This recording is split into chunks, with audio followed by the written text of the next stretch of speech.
একজন নারী, সে একজন বুজুর্গের কাছে গিয়ে বলতেছে, আমার স্বামী তো আমাকে ভালোবাসে না, আপনি আমাকে একটা তাবিজ দেন যেন স্বামী আমাকে ভালোবাসে। তো বুজুর্গ ব্যক্তি বলতেছে, তাবিজ দেব, তার আগে একটা শর্ত আছে। বলে কি শর্ত? বলে সিংহের যে মুছ আছে, মুছের যে লোম, ওই লোম লাগবে তাবিজ তাবিজ বানাইতে। সিংহের মুছের যে লোম আছে, ওই লোম লাগবে তাবিজ তৈরি করতে। তো বলছে, আমি যে করে হোক এটা আনবো, তারপর আমি চাই আমার স্বামী আমাকে ভালোবাসে। এই মহিলা জঙ্গলে গিয়ে একটা নির্দিষ্ট জায়গায় গোস্ত রাখছে। সিংহ একটা এসে খাওয়া শুরু করলো। সেই মহিলা দূর থেকে দাঁড়িয়ে দেখতেছে, সিংহ ওই মহিলাটাকে দেখলো। এইভাবে নিয়মিত সে গোস্ত দেয়, সিংহ খায়। সিংহ বুঝে ফেলেছে যে সে আমাকে ভালোবাসে। তারপরে নারী আস্তে আস্তে সিংহের দিকে আগায়। সিংহ তো খাবার পাইছে, মানুষের প্রতি তার আকর্ষণ কমে গেছে। আস্তে আস্তে আগায়, পরের দিন আরেকটু আগায়, করতে করতে সিংহের পাশে বসে সিংহকে খাওয়ায়। সর্বশেষ যেদিন কাছে চলে গেছে, ওই দিন একটা লোম ধরে টান মারছে। টান মেরে লোম নিয়ে এসে বুজুর্গকে বলতেছে যে এই জানেন, আমার তাবিজ তৈরি করে দেন।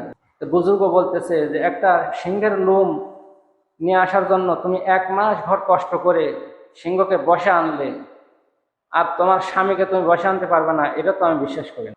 মহিলাও বুঝতে পারলো আমার তাবিজ কবজ কিছুই লাগবে না।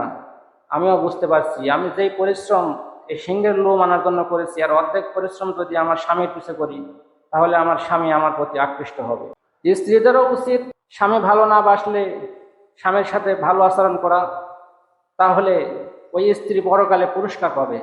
খারাপ স্বামীকে নিয়ে যদি সে সংসার করে, সংসার ভেঙে চলে না যায়, পুরস্কার পাবে। স্বামীও ঠিক অনুরূপভাবে কোনো খারাপ স্ত্রীকে নিয়ে যদি একটা স্বামী কষ্ট করে এই জমিনে সংসার করতে পারে, সেও আল্লাহর কাছে পুরস্কার পাবে।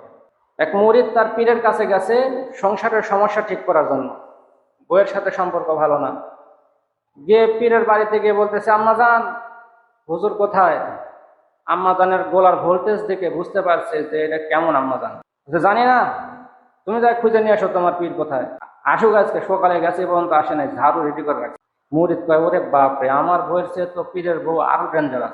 পীর আল্লাহওয়ালা ব্যক্তি, সে বাঘের পিঠে করে খড়ি লাঠি নিয়ে আসতেছে জঙ্গল থেকে, এত তার ক্ষমতা, অথচ তার বিবির এই হালত। পীরের সামনে দেখা বলতেছে, হুজুর, আমি তো আমার সমস্যা নিয়ে আসছিলাম আপনাকে সমাধান করার জন্য, এখন আপনার যে অবস্থা দেখতেছি তার চেয়ে আমি ভালো আছি।